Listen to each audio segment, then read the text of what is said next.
क्या बांग्लादेश की पूर्व प्रधानमंत्री शेख हसीना 2 साल बाद अपने देश लौटने जा रही हैं? क्या उन्होंने अपनी गिरफ्तारी और यहां तक कि मौत का खतरा होने के बावजूद बांग्लादेश वापस आने का ऐलान कर दिया है?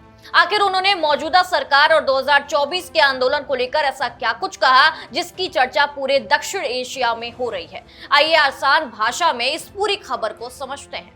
दरअसल सत्ता गंवाने और देश छोड़ने के करीब 2 साल बाद बांग्लादेश की पूर्व प्रधानमंत्री शेख हसीना पहली बार सार्वजनिक रूप से सामने आई।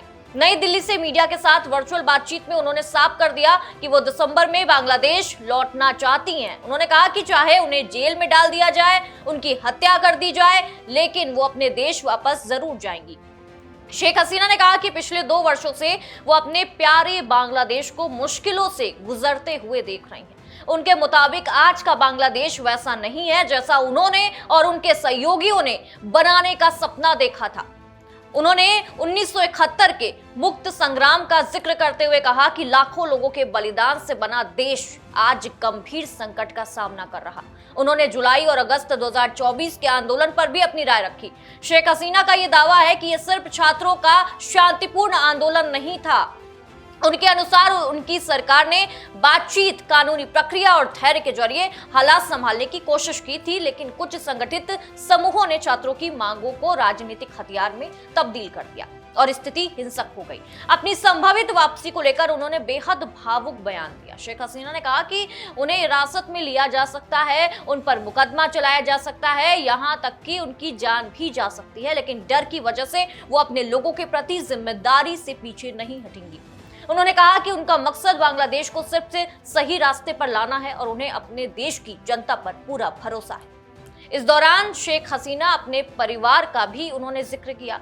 उन्होंने याद दिलाया कि 1975 में उन्होंने अपने परिवार के कई सदस्यों को खो दिया था और उनके बाद कई वर्षों तक देश से बाहर उनको रहना पड़ा था। उन्होंने कहा कि उन्होंने सैन्य शासन के खिलाफ भी संघर्ष किया और अब भी उन्हें अपने भविष्य की चिंता नहीं है, बल्कि बांग्लादेश के लोगों की चिंता है। अपने संबोधन में शेख हसीना भावुक हो गई।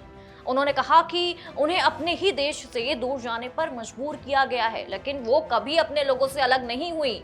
अपने परिवार को याद करते हुए उनकी आंखें नम हो गई। उन्होंने ये भी कहा कि बांग्लादेश का मौजूदा संकट केवल उस देश का आंतरिक मामला नहीं, बल्कि इसका असर पूरे दक्षिण एशिया और क्षेत्रीय स्थिरता पर भी पड़ सकता है। अब सबकी नजर इस बात पर है कि क्या शेख हसीना वास्तव में दिसंबर में बांग्लादेश लौट पाएंगी, या अगर वो लौटती हैं तो वहां की मौजूदा सरकार क्या कदम उठाएगी?